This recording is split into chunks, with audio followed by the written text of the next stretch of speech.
بسم الله ما شاء الله وكان من نعمة من الله. بسم الله ما شاء الله لا حول ولا قوة إلا بالله. بسم الله ولا استعانة إلا به. الحمد لله ولا ثناء إلا عليه. والصلاة والسلام على رحمة الله للعالمين ومسك الختام لسائر الأنبياء والمرسلين سيدنا ومولانا محمد الأمين وعلى آله وأصحابه ومن سار على نهجه واتبع هداه إلى يوم الدين. أما بعد فإن أصدق الحديث كتاب الله وخير الهدي هدي محمد صلى الله عليه وسلم وشر الأمور محدثاتها وكل محدثة بدعة وكل بدعة ضلالة وكل ضلالة في النار. ونقول اللهم أجرنا من النار ونقول اللهم اجعلنا من الذين يستمعون القول فيتبعون احسنه. اللهم اهدنا واهد بنا واجعلنا سببا وسبيلا لمن اهتدى واغفر لنا من هذه الامه المحمديه كثيره الخير حيث كان واينما كانوا فانك تقدر ونحن لا نقدر وانك على كل شيء قدير. فانت تعلم ونحن لا نعلم وانك انت علام الغيوب. اللهم اجعلنا من الذين إذا أحسنوا استبشروا وإذا أساءوا استغفروا. بشرنا بإحسانك في الدنيا رؤيا سيدنا محمد صلى الله عليه وسلم ووفي لنا بجودك يوم القيامة رؤيا سيدنا محمد صلى الله عليه وسلم. وارزقنا بعفوك يوم النشور شفاعة سيدنا محمد صلى الله عليه وسلم. وجعلنا جميعا من صالح أمة سيدنا محمد صلى الله عليه وسلم.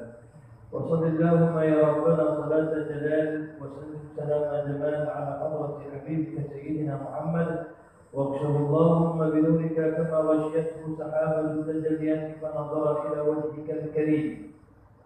وبحقيقة الحقائق كلم مولاه العظيم الذي أعاذه من كل سوء. اللهم فرج كربنا كما وعدت. أمن يجيب المضطر إذا دعاه ويكشف السوء. وعلى آله وصحبه آمين.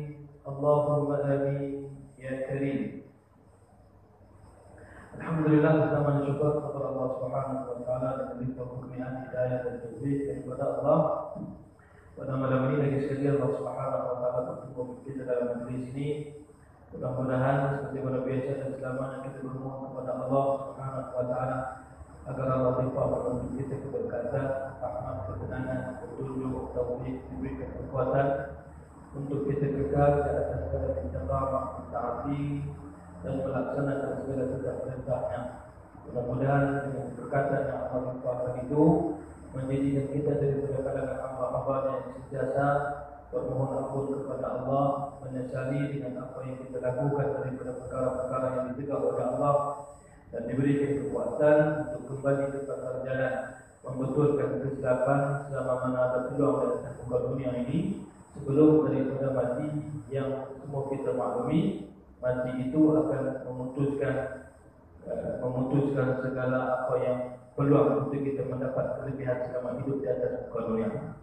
Bila kita mati, terputuslah amalan kita, melainkan beberapa amalan dan kebajikan yang dihadiahkan kepada kita. Adapun kita sendiri, mati itu memutuskan segala peluang dan kesempatan untuk kita melakukan kebaikan, apalagi untuk membetulkan kesilapan. Mudah-mudahan Allah Subhanahu wa taala berkati kita semua insya-Allah. Bila-bila kita berada pada bulan Syaban, salah satu daripada bulan yang punya kelebihan yang sangat besar seperti yang telah disebut oleh para asatidz, para tuan guru kita memperingatkan kita tentang antara peristiwa besar yang berlaku dalam bulan Syaban ini. Yang pertama adalah peristiwa tahwilul qiblah, peristiwa tahwil al-qiblah, yaitu beralihnya qiblah daripada Baitul Maqdis maka kembali berpaling kepada arah Al-Ka'bah Musyarrafah di Makkah Al-Mukarramah seperti yang diinginkan ataupun yang dirindukan oleh baginda Nabi sallallahu alaihi wasallam, sehingga turun firman Allah memerintahkan Nabi, "Fawalli wajhaka syatr al-Masjidil Haram wa aina kuntum fawallu wujuhakum syatrah." Allah menyatakan, "Qad nara taqalluba wajhika fis samaa falanuwalliyannaka qiblatan tardaha fawalli wajhaka syatral masjidil haram wa haitsu ma kuntum fawallu wujuhakum syatrah. Allah perintahkan Nabi berbalik daripada Baitul Maqdis menghadap ke arah Ka'bah Musyarrafah di Makkah Al-Mukarramah, seperti mana yang dirindukan oleh Nabi, seperti mana yang ada perasaan rindu dan cinta kalaulah salat itu menghadap ke Ka'bah. Maka Allah Subhanahu wa taala menyambut apa yang diinginkan oleh baginda Rasulullah sallallahu alaihi wasallam, seperti yang Allah sebut dalam Al-Quran, wala sawfa yu'tika rabbuka fatarda. Allah akan memberi sesuatu yang mendatangkan kesukaan dan keredaan kepada kekasihnya, yaitu baginda Rasulullah sallallahu alaihi wasallam. Bahkan dalam satu riwayat hadis kata Sayyidatuna Aisyah radhiyallahu taala anha, ma ara rabbaka illa yusari'u fi hawak, ma ara rabbaka illa yusari'u fi hawak. Yang maksudnya dalam terjemahan mudah dalam usul bahasa kita mengatakan, kata Sayyidah Aisyah radhiyallahu taala anha, aku tidak melihat Tuhan, ya Allah, itu melainkan Allah sentiasa akan memperkenankan apa yang diinginkan oleh Tuhan ya Rasulullah. Ini kelebihan bagi Nabi. Maka peristiwa itu, peristiwa bertukar beralih tidak daripada Baitul Maqdis ke Masjidil Haram Ka'bah Musyarrafah itu berlaku pada bulan Sya'ban. Dan satu lagi supaya kita tidak lupa dan tidak lupa dan barangkali tak puasan dan sebagainya, peristiwa besar juga pada Sya'ban ini yaitu Lailatul Nisfi min Sya'ban. Itu pada malam nisfu Sya'ban.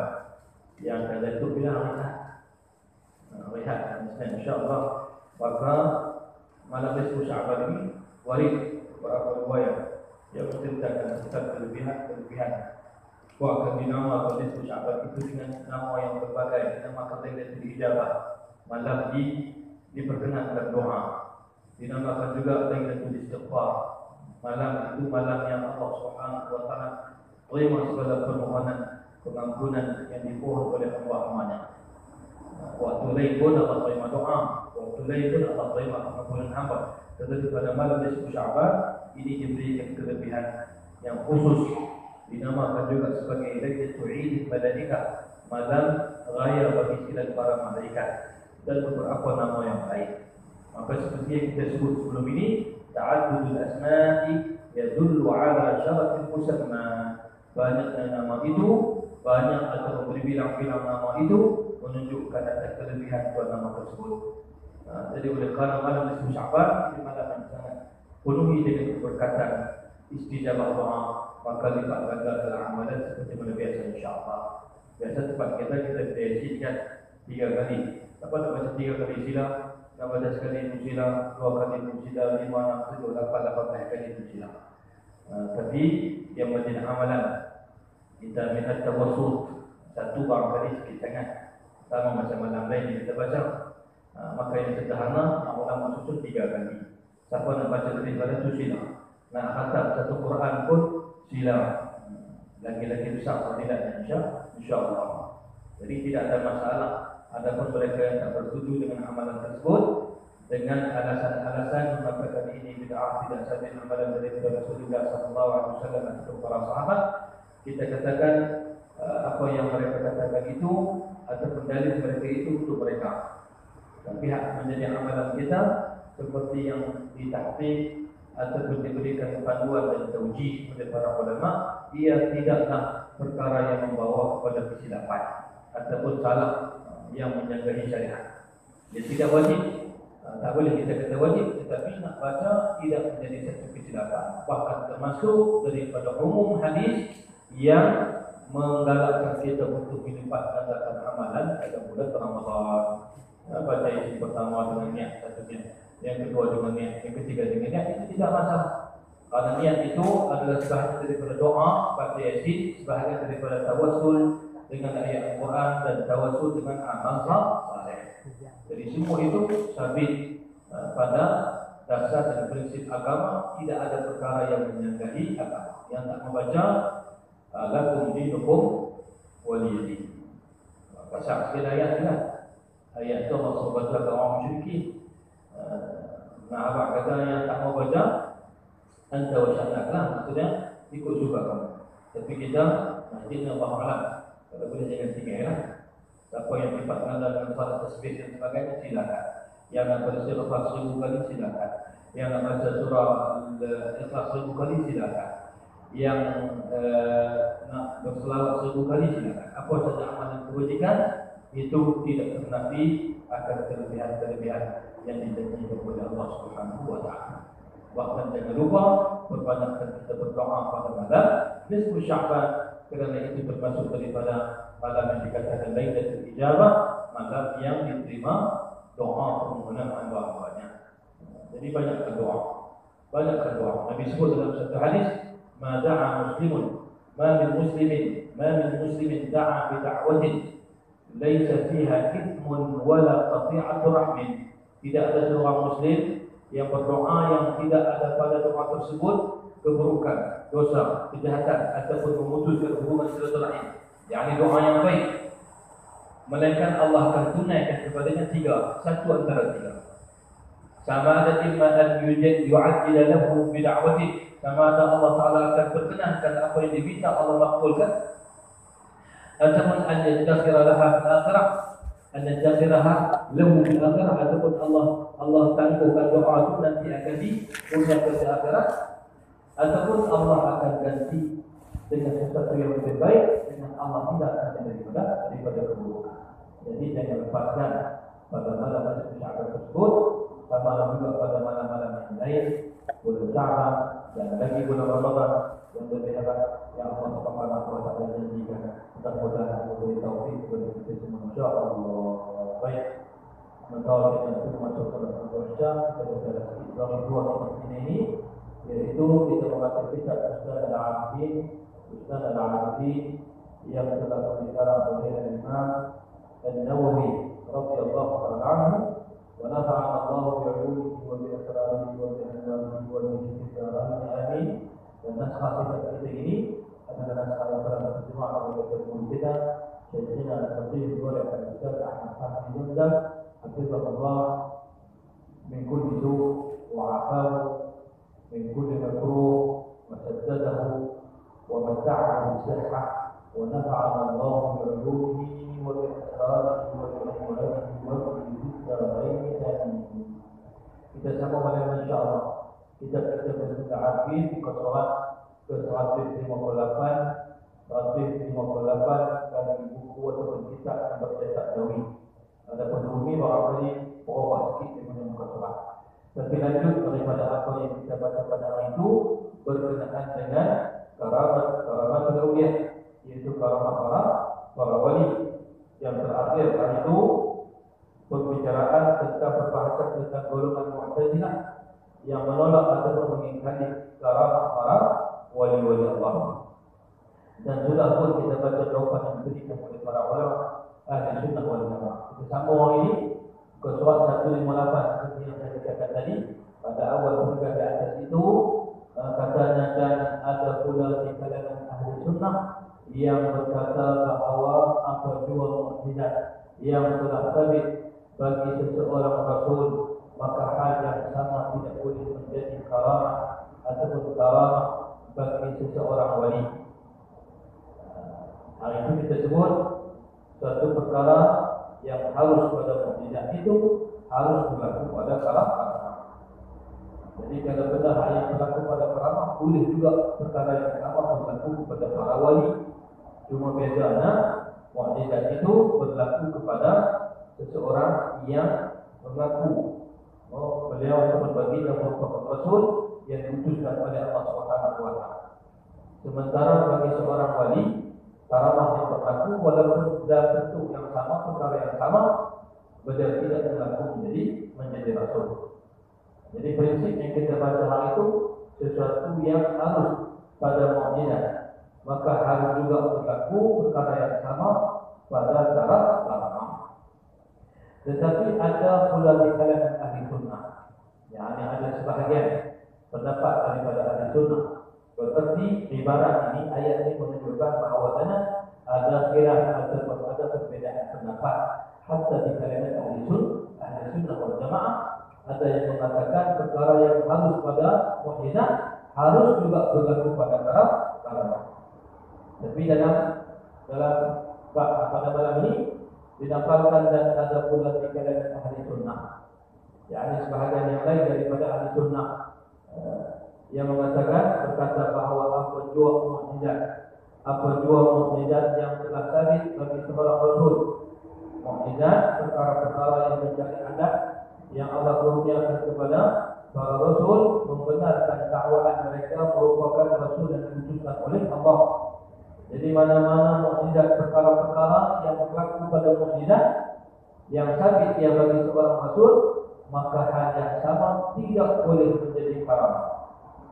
Hal yang sama tidak boleh menjadi karamah. Bila jadi mukjizat Nabi, benda yang sama tidak boleh menjadi karamah bagi seorang wali.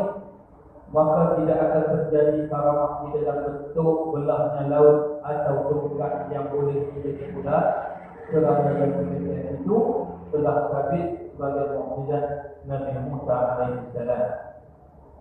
Begitu pula halnya menghidupkan orang yang telah mati seperti mukjizat Nabi Allah Isa ibn Maryam alaihi wassalam. Jadi lain daripada para nabi yang diberikan kelebihan ini tidak didasarkan dengan karamah yang seumpama ini. Kata Paul daripada kalangan ahli sunnah. Tetapi yang jumhur mengatakan harus nak berlaku ataupun tidak, nak ada ataupun tidak, itu dengan apa yang Allah Subhanahu wa taala kehendaki dan Allah tentukan. Tapi dari segi boleh tak boleh, jawapannya boleh. Benda yang harus pada mukjizat harus, benda yang sama juga berlaku pada para wali. Dan kedua-dua ini ada sudut pandangnya yang barangkali berbeza pada ibarat, tetapi maksudnya sama. Yang mengatakan tak boleh berlaku mukjizat itu, tak boleh berlaku sebagai karamah kalau melihat kelebihan ataupun bukti kerasulan itu. Jadi kalau dikatakan harus mukjizat itu harus juga pada karamah, barangkali nanti ada yang mengatakan dia wali, kemudiannya dia mengatakan telah turun wahyu kepada Nabi. Barangkali ada yang mengatakan begitu. Aku juga dikurniakan Al-Quran, aku seorang wali. Jadi masalah-masalah tersebut adalah masalah-masalah yang menafikan pada perkara-perkara yang qat'i. Contoh ada orang mengatakan dia juga diturunkan Al-Quran, maka dia juga Rasul. Itu menafikan salah satu kenyataan ataupun ayat yang jelas dalam Al-Quran yang mengatakan Rasul yang terakhir adalah baginda Nabi Muhammad SAW.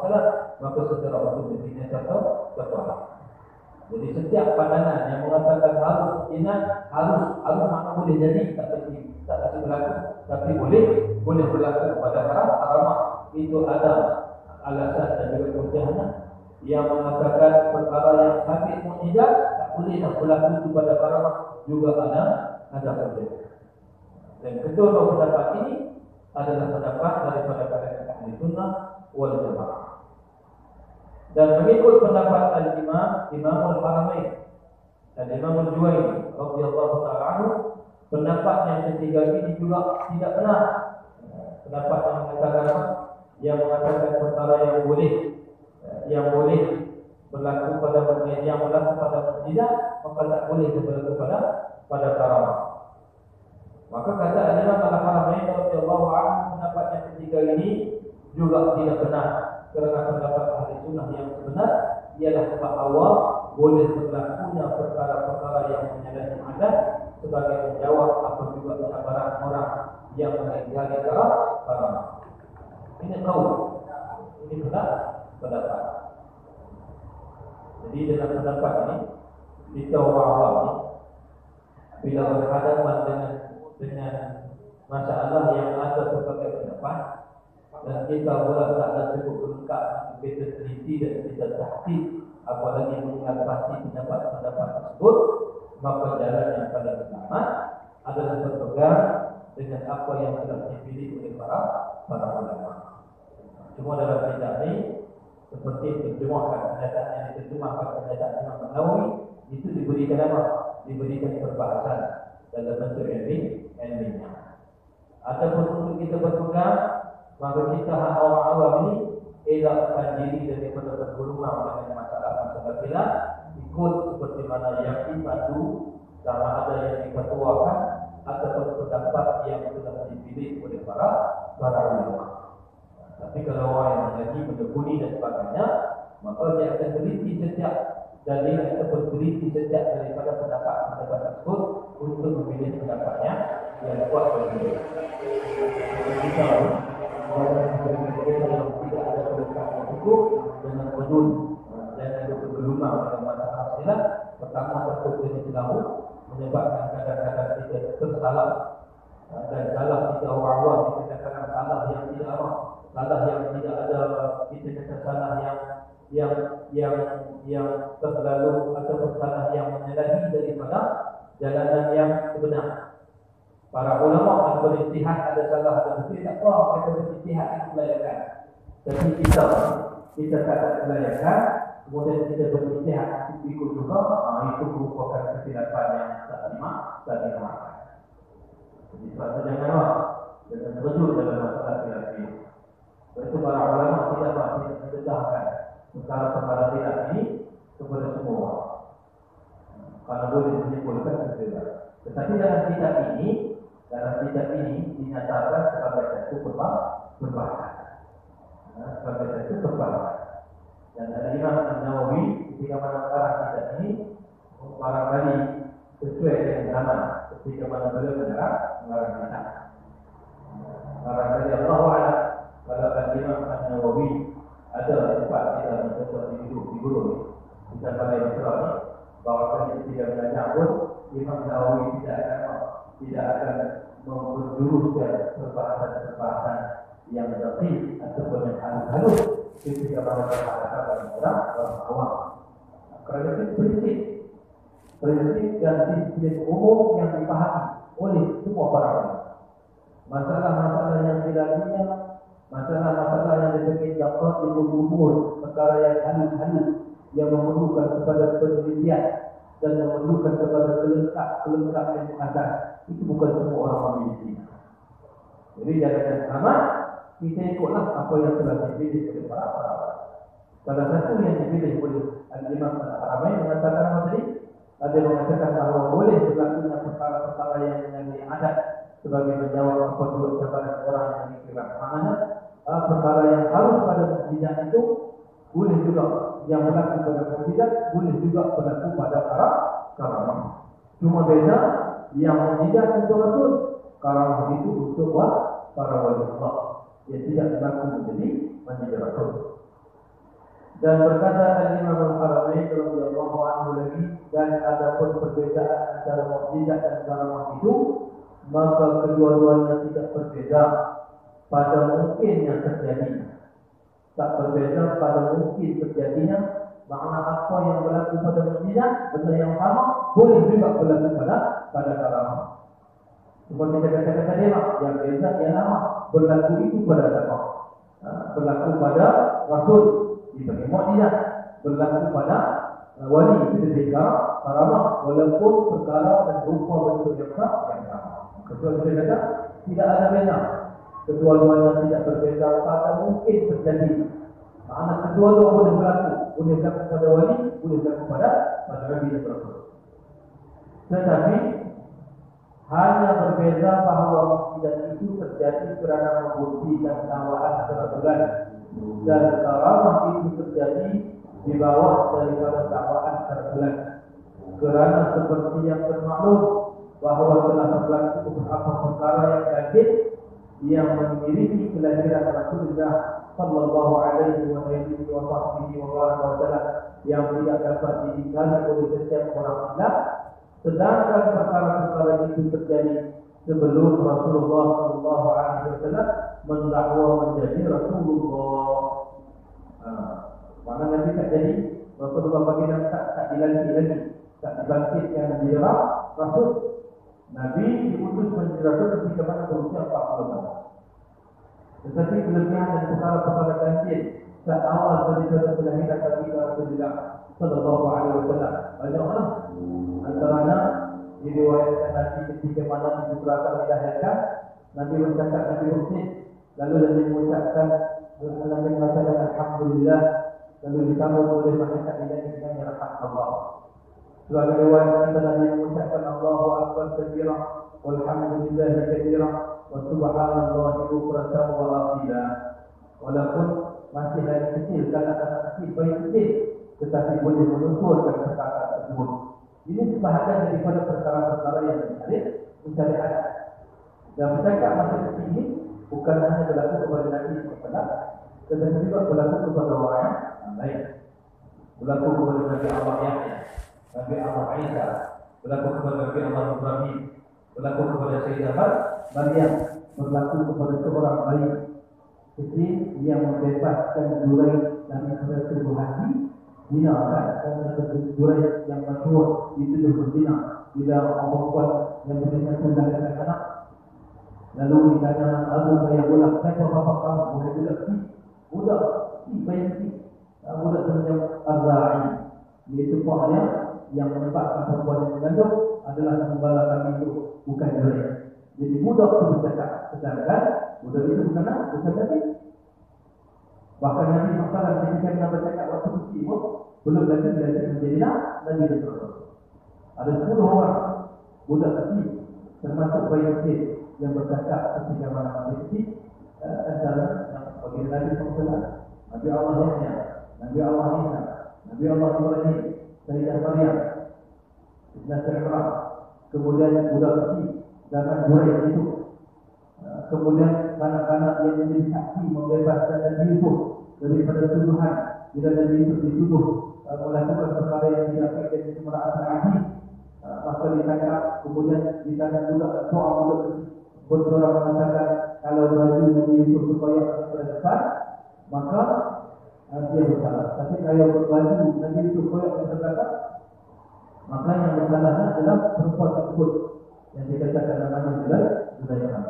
Itu kanak-kanak tadi yang menyaksikan kebenaran Nabi Allah Yusuf, yang menjadi saksi kepada kita Nabi Yusuf AS.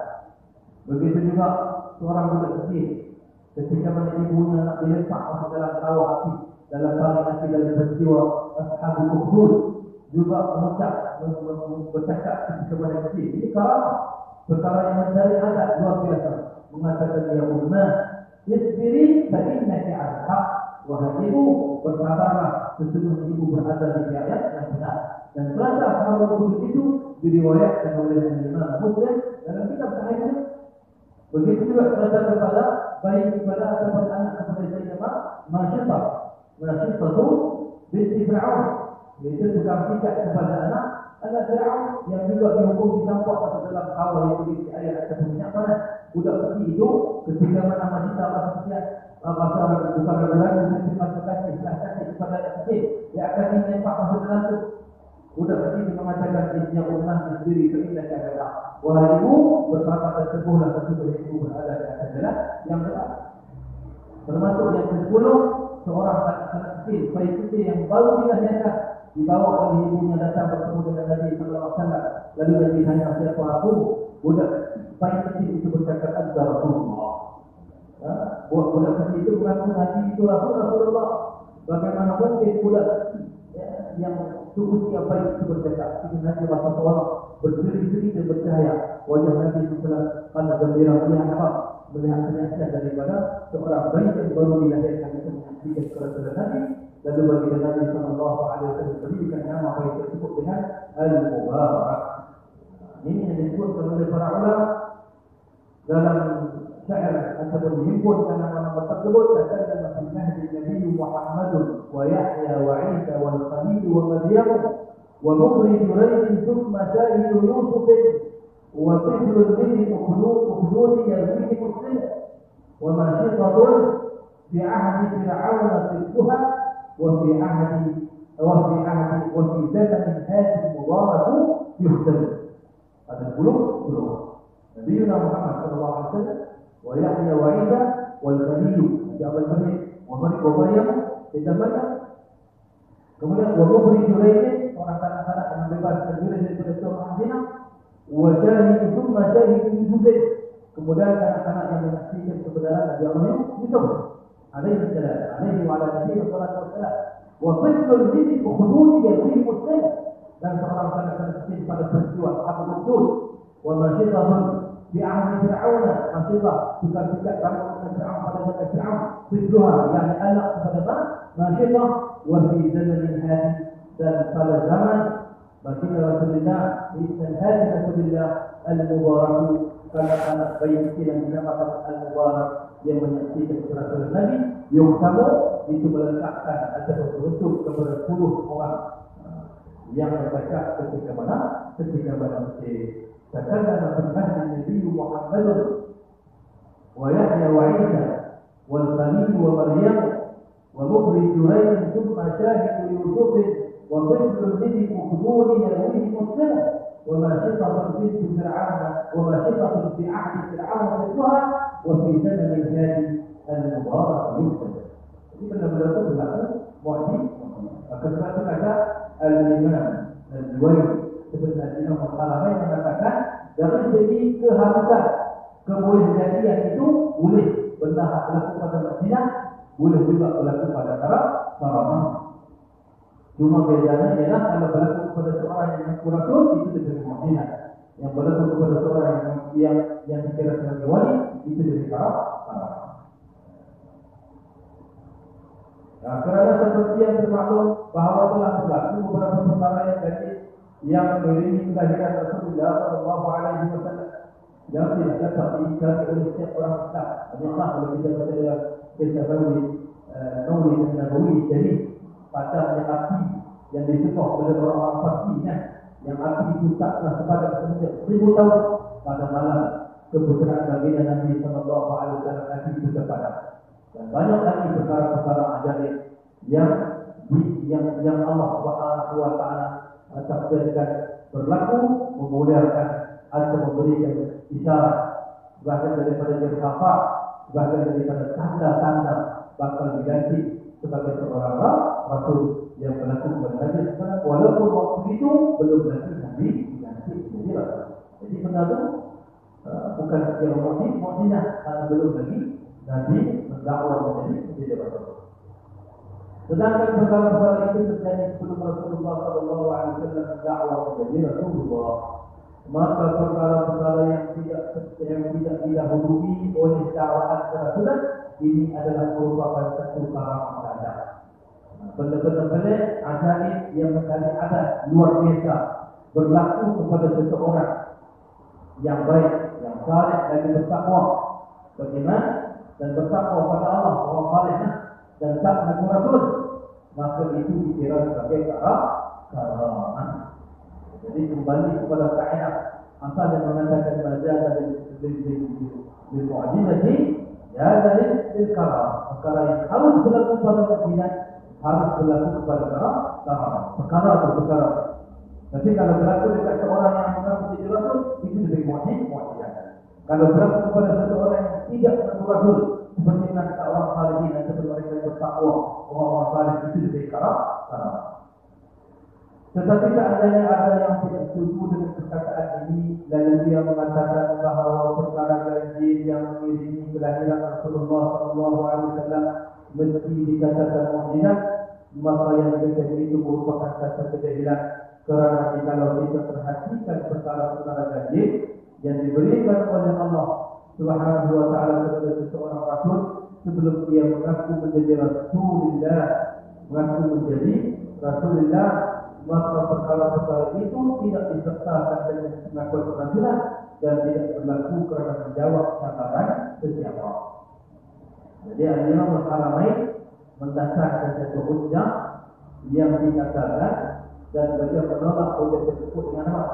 Dengan kita kata dengan hujjah atau dengan alasan beliau. Kalau ada yang mengatakan yang berlaku dekat Nabi walaupun belum dilatih, itu juga salah satu mukjizat. Maka kata Imam Ahmad tak boleh tak itu kerana mukjizat ini adalah perkara-perkara yang mengiringi dakwaan kerasulan. Adapun seseorang yang tak mengaku menjadi rasul, berlaku perkara-perkara yang ajaib ataupun yang mencari atas, itu dia berkata karamah. Karena dia tidak ada dakwaan kerasulan dan bukan sebagai menjawab cabaran orang yang mencabar seseorang itu membuktikan keras. Seperti mana semua pada Nabi dicatat oleh Allah. Allah datangkan mukjizat itu untuk membenarkan dakwaan dan melemahkan cabaran orang yang bersabar seperti diterima mukjizat. Jadi perkataan a'jaza makna melemahkan. Jadi mukjizat ini perkara yang mencari adat yang berlaku mengiringi dakwaan seseorang itu mengaku menjadi rasul dan sebagainya membalas atau menjawab cabaran mereka yang ingkar ataupun tidak percaya kepada dakwaan kerasulannya yang dinyatakan. Kalau mereka memang juga mengatakan perkara-perkara gadis itu sebagai mukjizat seperti yang berlaku kepada baginda Nabi sallallahu alaihi wasallam sebelum dilantik menjadi rasul. Sebagai mukjizat bagi para rasul. Maka kita menjawab syarat mukjizat bagi para rasul itu mesti disertai dengan pengakuan menjadi rasul. Jadi ketika ia tidak disertai dengan pengakuan maka jatuhlah ia sebagai satu karamah. Jatuhnya mana dikira sebagai satu karamah bagi nabi-nabi. Maka dengan itu sabitlah karamah itu perkara yang ganjil yang tidak disertai dengan pengakuan menjadi rasul. Walaupun dia yang berlaku kepada seorang rasul sebelum dia mendakwa menjadi rasul. Perkara-perkara yang ganjil, umurun khariqatun lil'adah. Atau amrun khariqun lil'adah. Perkara-perkara yang mencari adat, yang membelah adat, yang mencabar adat, yang pelik daripada kebiasaan. Orang tak boleh jalan cahaya, tiba-tiba dia berdiri dari Al-Quran. Ataupun dia sayang sunat akan cahaya bersuara. Nampak? Tapi dia tak akan menjadi rasul. Itu dikatakan sebagai cara kalau dia suami. Kalau dia itu orang alladzina amanu wa kanu yattaqun, mereka yang beriman dan bertakwa. Tapi kalau bercampur dengan benda-benda lain, lebih lagi dengan perkara-perkara syirik atau perkara-perkara maksiat atau perkara-perkara yang mukhalafah pada jalan syariat, yang ini bukan karamah. Itu termasuk cara sihir ataupun perkara-perkara pelik yang Allah izin sebagai satu penghinaan terhadap seseorang itu dengan istidrak tidak bisa. Jadi karamah ini pun bukan sewenang-wenang, berlaku kepada semua orang. Bukan semua benda pelik itu sebagai karamah yang kita sebut dulu kan. Kadang-kadang sihir, kadang-kadang sihir kadang-kadang dengan izin Allah berlaku perkara yang kadang-kadang tak boleh tercapai asal kita. Kita tengok dia upah kita, tengok dia keluar bersebarang. Kita kata anna laka atau hati hal al-ahwal atau lebih dari Allah. Batu yang keluar dari mana? Pokok tak ada dua. Sama hari itu kelebihan yang Allah berikan kepada jadi bil khalqi ma yasha, Allah boleh bagi tambah kepada apa berlebih dari Allah ataupun kadang-kadang dibagi takut ada unsur-unsur yang dikatakan sihir. Jadi benar-benar ini benda yang bukan sewenang-wenang. Sebab para wali itu tidak menuntut karamah daripada Allah, bukan dia minta supaya jalan cahaya. Dia tak beramal untuk jalan cahaya, tapi dia beramal untuk takut kepada Allah. Keikhlasan daripada Allah Subhanahu wa taala tersir oleh kerana dia tunduk pada Allah. Allah tunjukkan maksud daripada dia. Ada ayat yang sifatnya menenggelamkan dengan perintah Allah, itu Allah perintahkan supaya mengampunkan seseorang yang beriman dan bertakwa kepada Allah. Jadi kita beramal ini bukan menuntut ainul karamah. Kita beramal bukan menuntut dua dari karamah. Kita beramal bukan menuntut bentuk-bentuk karamah, tapi kita beramal adalah bil ubudiyatil haqqah, kerana pengabdian diri kita kepada Allah Subhanahu wa taala. Sehingga Allah kurniakan pengampunan dan Allah lapangkan jiwa kita dengan kesadaran. Senang jiwa itulah kata para ulama sebenar-benar karamah yang Allah berikan kepada para wali. Itu dari hakikatul karamah alladzina la khawfun 'alaihim wa la hum yahzanun. Itu dengan hakikatul karamah. Ada perkara-perkara lain yang lebih kuat dalam karamah. Itu bentuk-bentuk kemuliaan yang Allah Subhanahu wa taala inginkan. Baik, maka dikatakan tadi beza antara karamah dengan mukjizat. Mukjizat berlaku kepada seseorang yang ada dakwaan bahawasanya beliau bagi Nabi terlarang rasa. Ada karamah yang begitu. Termasuklah yang berlaku kepada para rasul belum dilantik menjadi rasul, maka itu dikira sebagai karamah. Dan yang paling pasti di waktu kelahiran Nabi Rasulullah sallallahu alaihi wa alihi wa sahbihi wa baraka wa sallam, tidak ada di muka bumi ini seorang nabi atau seorang rasul juga pun, maka jelaslah bahawa perkara-perkara ganjil yang berlaku ketika baginda dilahirkan dikira sebagai karamah bagi Rasulullah sallallahu alaihi wa alihi wa sahbihi wa baraka wa sallam. Nabi sebagai rasul yang terakhir, maka Muhammadun aba ahadin min rijalikum walakin Rasulullah wa khataman nabiyyin. Nabi itu adalah rasul utusan Allah. Kita terjemah rasul utusan Allah, tapi sebenarnya rasul itu bermakna utusan. Rasulullah itu makna utusan Allah. Tapi orang Melayu dari segi ucapannya dia terjemah dengan bahasa yang lebih kukuh. Dia mengatakan Nabi Muhammad itu adalah rasul utusan Allah. Sedangkan rasul itu sudah makna utusan. Memadai kita Nabi Muhammad itu adalah utusan Allah. Dan di sana luar Malaysia dalam usul dia bahasa Melayu ni dia telah dicampur bahasa itu kadang-kadang. Cuba hang try, cuba hang dia kata hang try, cuba hang try, cuba tu try. Bahasa Inggeris kan try itu makna cuba, dia cuba try. Ini dia panggil bahasa pengucapan. Bahasa pengucapan. Jangan jadi bawah pula, jangan kata tak kenal. Cakap bila ke mana pun, jangan boleh jadi maksiat bagi orang faham pula. Bahasa kita ni beri bahasa hewar. Bahasa hewar atau bahasa muhadatsah ni, pertama jangan boleh jadi maksiat. Yang kedua, bagi orang faham. Selesai. Tapi kalau bahasa-bahasa kita ni, bahasa-bahasa ilmiah ni tak kira. Itu mesti betul di tata bahasanya.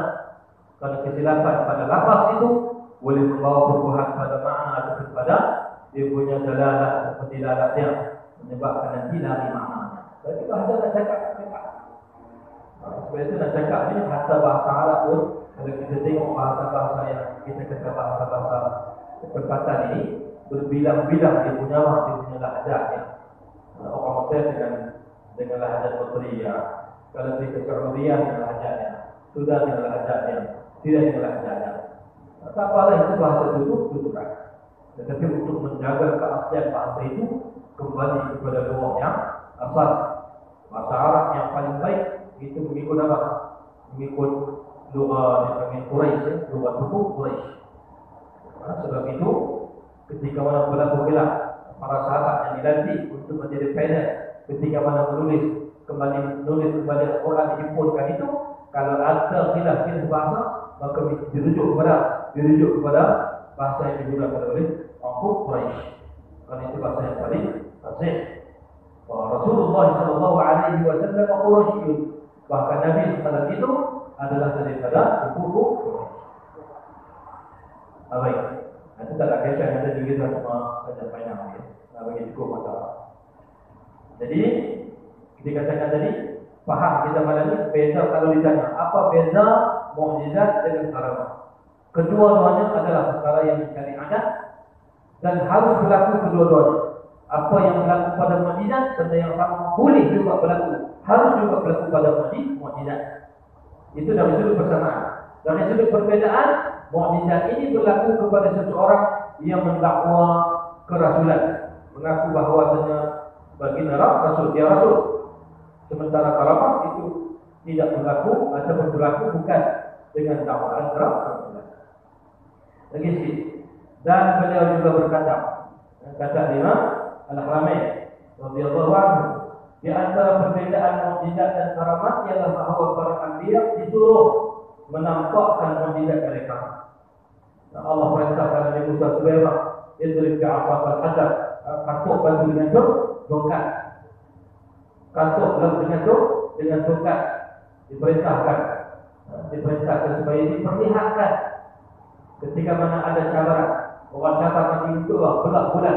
Nabi perlihatkan bagaimana Nabi memberikan isyarat bulan itu terbelah dua, sehingga terpisah di antara Jabal Abi Qubais dan juga Jabal Huwaisni'an, dua bukit besar yang berada di lembah Makkah. Semua orang tengok. Diperintahkan begitu. Itulah untuk membuktikan kaum Nabi Saleh, sahabat Nabi Saleh, kalau sungguh hak Rasul, kami nak hak keluarkan unta daripada batu. Itu batu. Akan manusia mana yang boleh dipiak kata piak kalau keluar sepuluh besar daripada batu ni? Dia minta unta. Asalnya cabaran itu adalah untuk memperserta sejahtera Rasul. Maka Allah Subhanahu wa taala perintahkan Nabi Saleh supaya sambut cabaran itu dengan kuasa Allah Subhanahu wa taala keluar unta daripada batu. Jadi mukjizat ini sifatnya apa?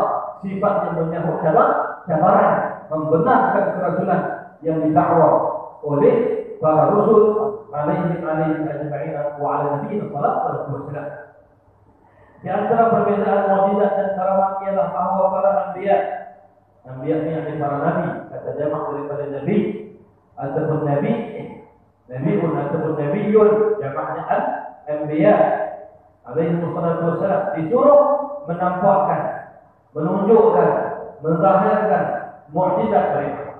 Sedangkan para wali disuruh menutupi dan merahsiakan karamatnya.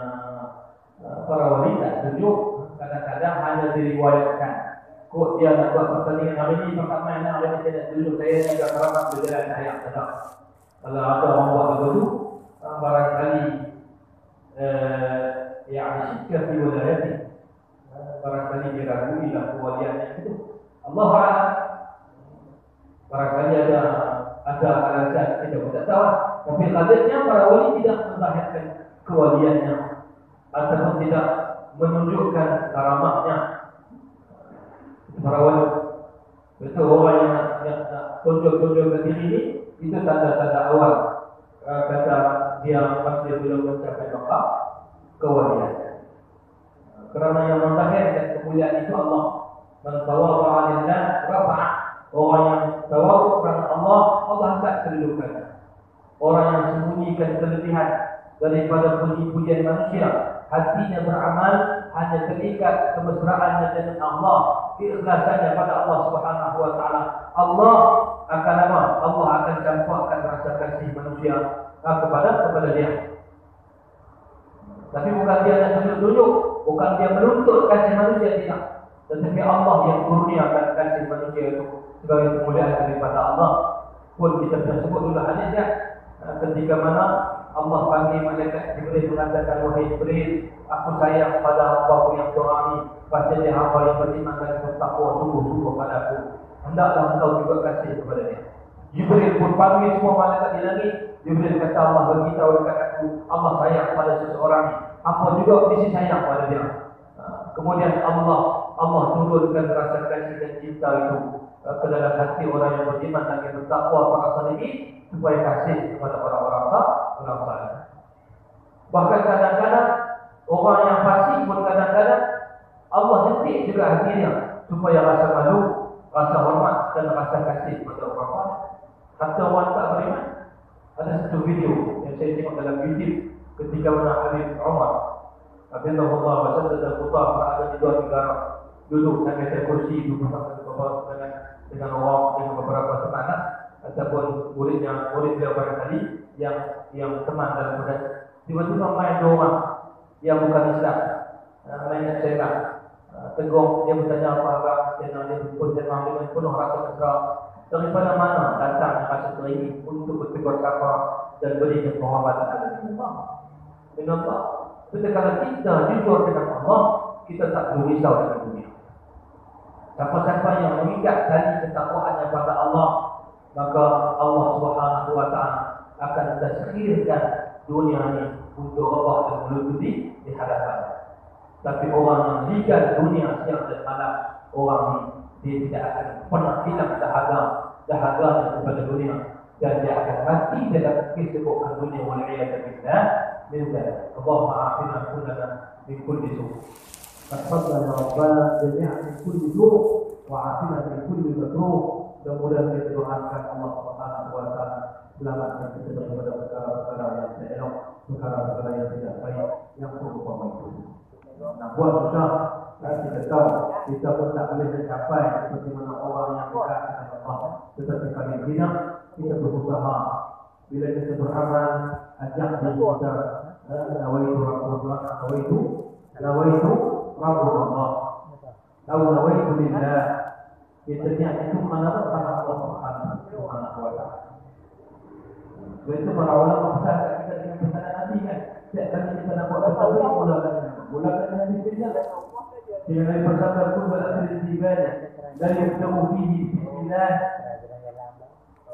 Sebagai riwayat dengan bismillah bahwa aqta ataupun disebut dari riwayat azam. Setiap perkara yang baik yang tidak dimulakan dengan bismillah dan Bismillahirrahmanirrahim dan Bismillahirrahmanirrahim maka terputus keberkatan. Sebab itu benda yang dimulai dengan bismillah. Di antara hikmah bismillah itu di samping kita mendapat pertolongan, perlindungan, pemeliharaan daripada Allah, keberkatan, limpah ruah daripada Allah. Bismillah juga itu akan mengajar seseorang itu meluluskan niatnya melakukan sesuatu karena Allah. Karena orang yang faham bismillah, kalau disebut bismillah, bismillah yang musta'in billah.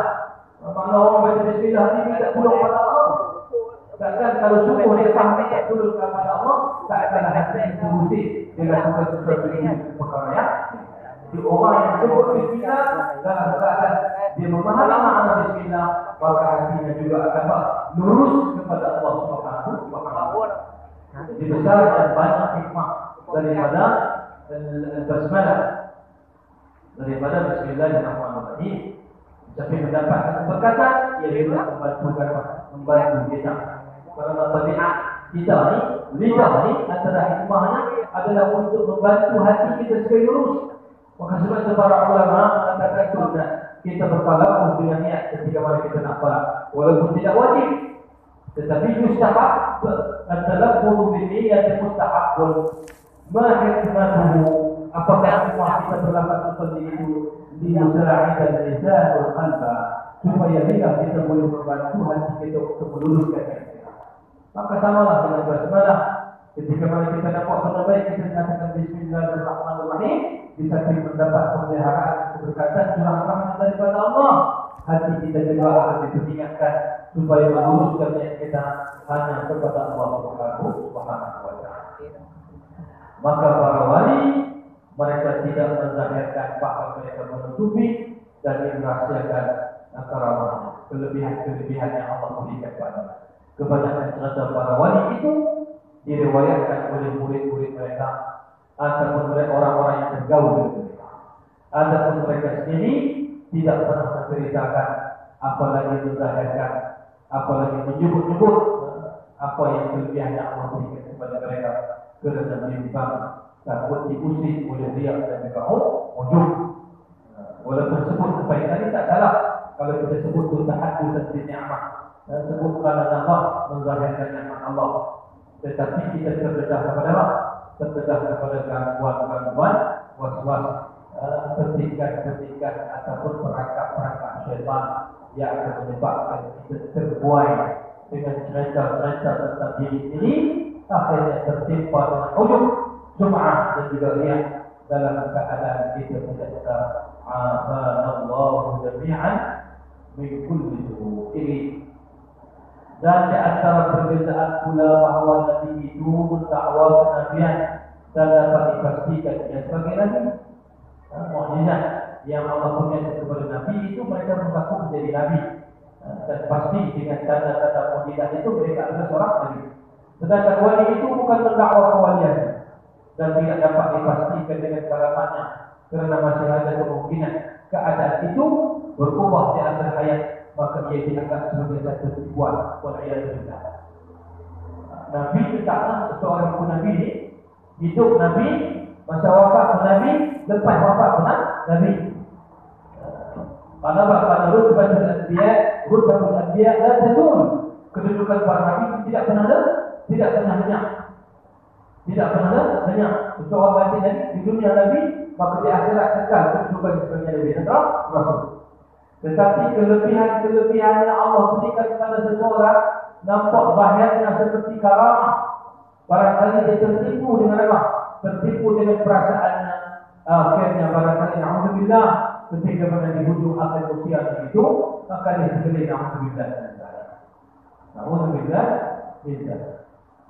Sebab itu isu al-khatimah ini, isu kita nak akhir kehidupan kita bagaimana, itu merupakan isu yang sangat-sangat membimbangkan. Lebih kita takut daripada coronavirus. Kalau kita faham, kita mesti corona pun kita bimbang juga. Kalau kita jaga kesihatan, itu juga perintah yang syariat ajak kita jaga diri, jaga kesihatan kepada apa? Kepada tak luka, kepada perkara-perkara yang boleh mendatangkan kemudarat dunia dan akhirat. Tapi kalau kita faham hakikat kerisauan dan ketakutan yang benar, sepatutnya kita kena lagi risau tentang satu isu yang sangat besar, yaitu khatimah al-hayat, bagaimana mengakhiri kehidupan kita pada. Adakah ujung hidup kita, lidah kita boleh menuturkan kalimah la ilaha illallah? Adakah ketika mana ujung hayat kita, hati kita tenang dengan apa? Dengan la ilaha illa anta subhanaka inni kuntu minadh dhalimin, atau hasbunallahu wa ni'mal wakeel. Pernah tak kita bijak kerisauan? Kalau kita bijak kerisauan itulah, bangunlah sebenar-benar orang yang bersedia untuk bertemu dengan kematian. Tapi kalau tak ada dalam lintasan ataupun dalam apa, dalam jadual harian kita merenung tentang arah kematian, selama itulah kita akan apa? Kita akan merasa lalai. Kita akan terdedah dengan kelalaian. Sebab itu para ulama banyak kita. Nabi tak berhenti-henti ingat pada mati. Para sahabat juga tak berhenti-henti. Kita cerita dulu kat Sayyidina Umar Al-Khattab, sehingga dipahat pada ditempa pada cincin. Kafa bil mauti wa'idhan laka ya Umar. Memadailah mati itu sebagai pemberi ingat yang paling baik untuk kamu, wahai Umar. Ingat mati itu benar. Adakah kita ingat mati seperti itu? Para ulama cerita tentang mati, cerita tentang akhirat, tentang mahsyar. Ada orang kadang-kadang ni tak suka cerita, Tuhan nak lepak kami. Mati kau nak lepak kami dan kubur lah. Sedangkan itu lebih baik. Para ulama lepak kita dan dunia ni dengan apa? Dengan ancaman agama Allah, supaya kita mendapat keamanan di akhirat, daripada kita dibuaikan dengan keindahan kesenok-kesenokan 24 jam hiburan yang akhirnya menyebabkan kita terdedah kepada kecelakaan dan tidak termaklumkan kita. Sebab itu pernah ditanya kepada Sayyidina Imam Al-Hasan Al-Basri radhiyallahu ta'ala anhu, ditanya kepada beliau, ya Abu Sa'id, wahai Abu Sa'id, Sayyidina Imam, kaifa nasna'u bi aqwamin yukhawwifunana kana qulubuna tatir? Apa yang kami nak buat? Ataupun maksudnya orang tanya kepada Al-Basri tentang golongan yang selalu cerita tentang mati, cerita tentang akhirat, cerita tentang neraka, sehingga menyebabkan kami kadang-kadang rasa takut yang bersanggakan. Apa yang kami nak buat? Lalu kata, apa jawab Imam Al-Basri radhiyallahu anhu? Kata beliau, la an tashaba qauman yukhawwifunaka hatta tudrika amnan khairul laka min an tashaba qauman yu'minunaka hatta talhaqaka al-mawqifu. Kamu bergaul dengan orang yang cerita untuk kamu ingatkan takut akhirat.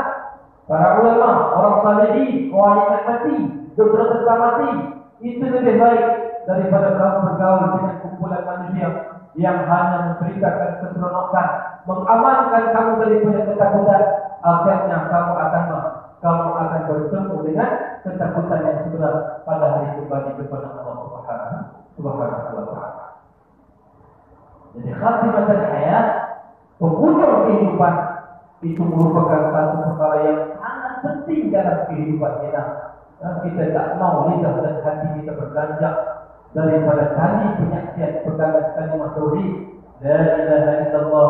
Para Nabi menyatakan qala la ilaha illallah dakhala al-jannah. Siapa lebih lagi dia punya khatimatul hayat, penghujung hidupnya dengan penyaksian keimanan, karena hatinya dengan keyakinan la ilaha illallah. Ini tanda seseorang dia akan mendapat kebahagiaan. Walaupun dia itu melakukan dosa, dia akan berpeluang untuk masuk ke dalam surga Allah Subhanahu wa taala. Baik, jadi disebut tadi mukjizat disuruh supaya ditunjuk-tunjukkan, menjawab cabaran orang-orang kafir. Tetapi karamah itu disembunyikan, dan mereka tidak menceritakan, para wali tidak menceritakan tentang karamah mereka itu. Karena jumlah mereka tersebut hanya mereka pada manusia ini tak tahu bagaimana kesudahan akhir hidupnya bakal ditempuh. Dan berkata Imam Al-Qadhi Abu Bakar Al-Baqillani rahimahullah ta'ala, wallahu subhanahu wa ta'ala a'lam. Oke, kita boleh silakan.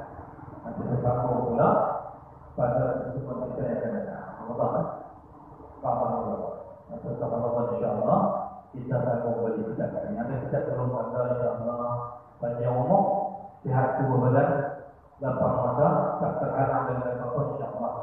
Kita jumpa pada pertemuan kita yang akan datang. Sallallahu alaihi wasallam Muhammad wa ala alihi wa sahbihi wa ala alihi. اللهم إنا نسألك على كل خير ونعوذ بك من هذا النار. اللهم تعالى ما علمتنا وعلمنا ما ينفعنا وارزقنا علما يا رب العالمين. واهدنا سبلنا يا ربنا إلى الصراط المستقيم. اللهم آتنا حكمة وجدك ومن يؤت الحكمة فقد أوتي خيرا كثيرا وما يذكر إلا أولو الألباب. اللهم يا فتاح العليم افتح علينا فتحا قريبا وجيبا مبينا منيبا. اللهم افتح علينا فتحا متعبدا مؤثرا بفضلك وإحسانك ومنك يا كريم يا ذا الجلال والإكرام. اللهم ارزقنا الخاتمة الحسنى بفضلك ورحمتك يا رب العالمين. واجعلنا من الصالحين المتقين واجعلنا من المؤمنين المتقين. اللهم اكرمنا بتقواك وارحمنا بحسن المعاصي ابدا ابدا. اللهم اجعلنا من المستغفرين يا رب العالمين واجعلنا من التائبين اليك يا ارحم الاكرمين. اللهم انا نسالك عصمتك وحفظك وعنايتك يا رب العالمين. وارزقنا الاستقامة على الحق. اكرمنا بالاستقامة. اللهم انصرنا بالاستقامة. اللهم اعزنا بالاستقامة. اللهم ثبت لنا بالاستقامة يا رب العالمين إلى يوم أن نلقاك. واجعل خير أيامنا يوم نلقاك والصلاة معنا ورحمة بنا يا كريم يا ذا الجلال والإكرام. اللهم ربنا آتنا في الدنيا حسنة وفي الآخرة حسنة وقنا عذاب النار. نغفرك اللهم يا ربنا أمورنا كلها فأنت ربنا لا تضيع وتبيع. وصلى الله على سيدنا محمد وعلى آله وصحبه وبارك وسلم. وآخر دعوانا الحمد لله رب العالمين. والسلام عليكم ورحمة الله وبركاته.